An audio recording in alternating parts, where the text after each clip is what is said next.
In a few days, America will observe the 70th anniversary of an event that forever changed the world. We're talking about the attack on Pearl Harbor that would launch America into World War II. But what is not often written in the history books is the important role of San Diego in the first days following that attack.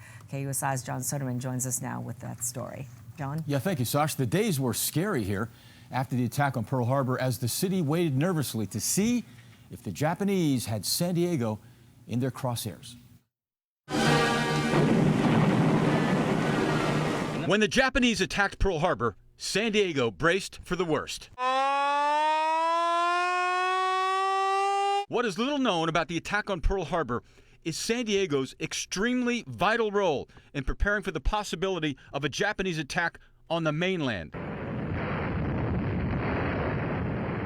When the bombs rained down on the American ships in Hawaii, San Diego hunkered down.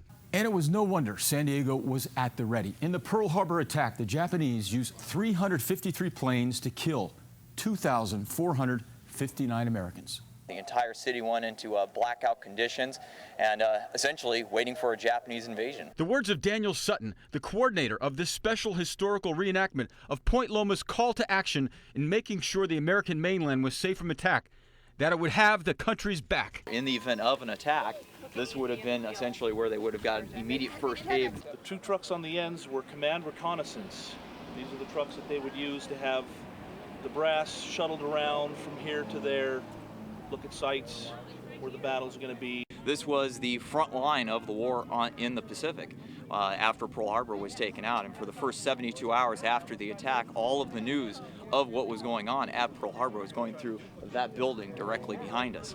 So this was the front line of the war in the Pacific. There was even something called the guns of Point Loma, which were strategically positioned along the cliffs at the ready in case Japanese ships or planes were spotted on the horizon headed for San Diego. And this is exactly what would have happened. In the lower reservation of Fort Rosecrans, they would have sent troops all up onto the bluff here and would have been encamping out just like this, looking for any Japanese ships or aircraft that would have been incoming from the Pacific. These Army soldiers remained on the lookout for 3 days after that day of infamy, as the Pearl Harbor invasion would be named. But at the time, little did they know America was about to be pulled into a war that would claim over 400,000 American lives.